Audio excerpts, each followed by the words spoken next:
What's up, fellow fans of Clash of Clans? Thank you so much for stopping by today's episode of No Cash Clash. It is your host, Galadon, and that's right, we are in the midst of building the ultimate, can't possibly fail anti-sneaky goblin base for all of you desperate Town Hall 12 players that are sick and tired of getting annihilated by those pesky sneaky goblins that everybody seems to be using now for some reason, and in many cases not even having the courtesy to leave a shield behind because they're just taking your loot, sometimes the town hall, and running off. So yes, that is the goal of this base design that is being made based upon thousands of hours of research and consulting.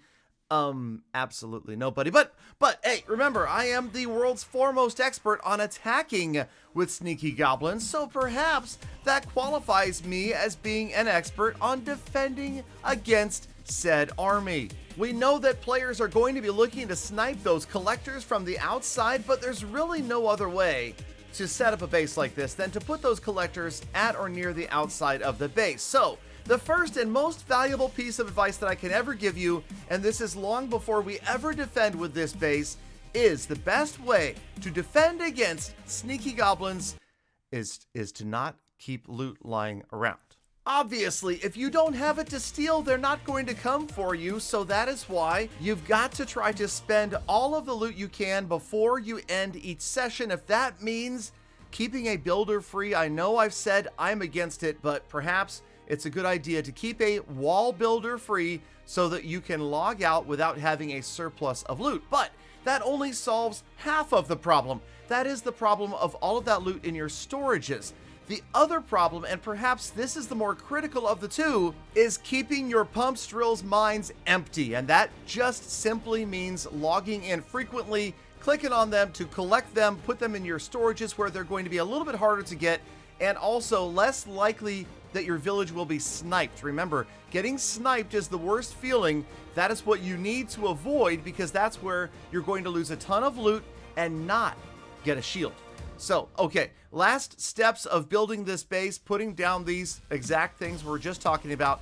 And this seems like an amazing idea.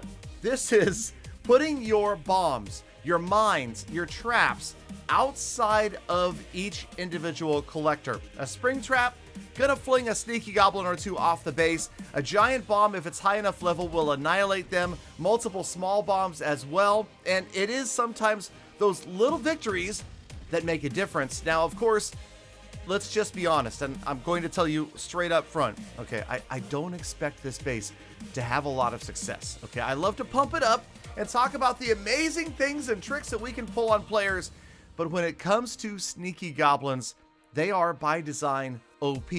They always will be, and there's just not going to be any true way to combat them other than, and this is what Supercell loves about it, logging in a lot and continually spending your loot. So if you want to try the base, I will put the link in the description of today's video. That's right, it's not way over on my Discord server. It is right here in the description. Check it out. If I forget, shame on me, but I'll try to make sure that I do that. Okay, what else do we have going on? Yes, we were kind of just taking stock of the bombs, traps, and mines and realizing that the fact that they are lower level is going to be a little bit costly when it comes to trying to defend. But remember this, with the number of sneaky goblins that an average sneaky goblin player brings, even if you could wipe out a dozen, 2 dozen of them with your bombs, traps, and mines, it is not going to stop them from getting in there. You've seen dozens of my raids where we are ending the raid, 3-starring the loot, and having 20, even 30 plus sneaky goblins left over. So even if you lost a ton of those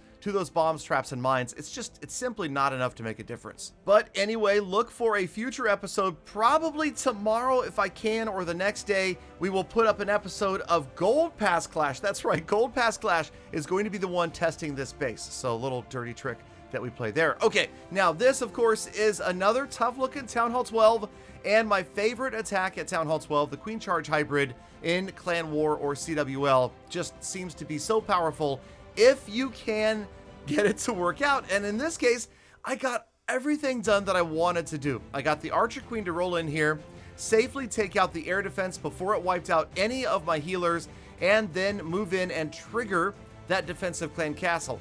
Clearing out the clan castle is a big key right here. Unfortunately, yes, that was a fail on my part, and I let the Archer Queen use her ability.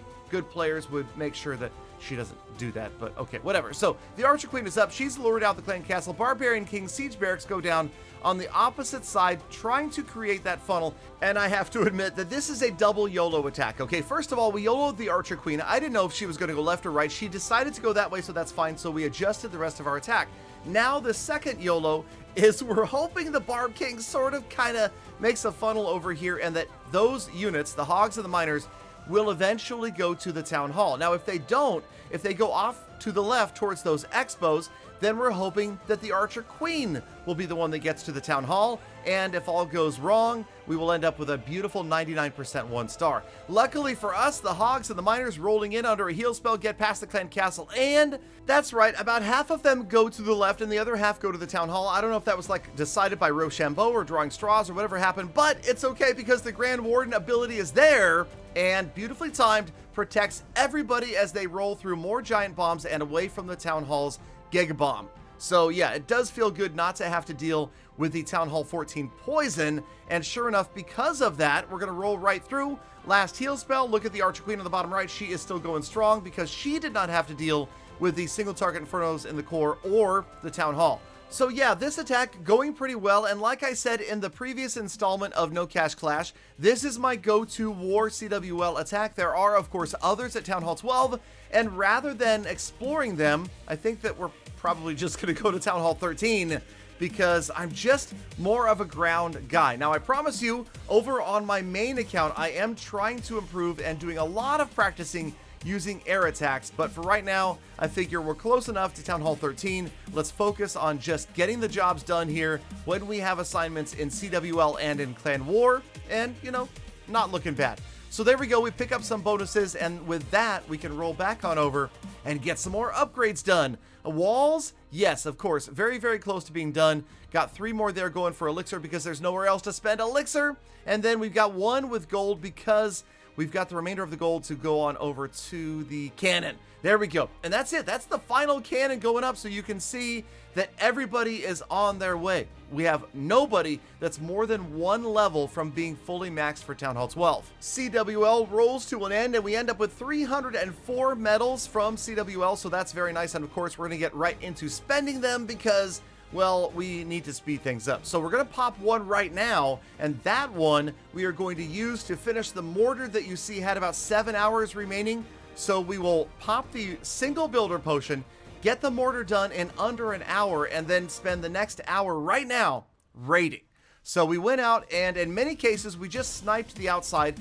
Like we were talking about earlier while we were making the base, you're not going to stop me. You're not going to stop anybody. There's just no possible way to do it, so don't stress out. If you get annihilated on defense, that's fine. Just attack more. That's really the only other answer that I didn't go over earlier in the episode. The last secret to battling sneaky goblins is do unto them as they have done unto you, and just do it more often. All right, so we did it a bunch. We got a bunch of loot ready, and we spent it. Actually, I forgot to record.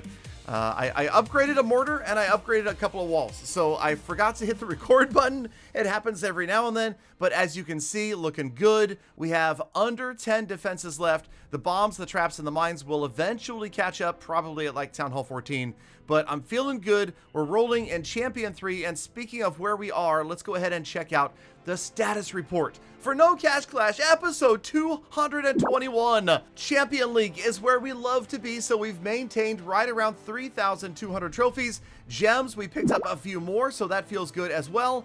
The heroes, man, they've been grown up for so long that we just completely take them for granted, and I don't want to do that. So maybe stop by a Facebook live stream and say hello. My next goal, of course, is to test the anti-sneaky goblin base. Stay tuned for that. And thank you so much, Galafam, for sticking around all the way to the end of the episode. You know you are the true hashtag Galafam. That is why I love, think about, and appreciate every single one of you every single day. So get out there, make the best of the rest of your day. Be kind to the people, animals, and planets. Be back here again tomorrow for more full attacks.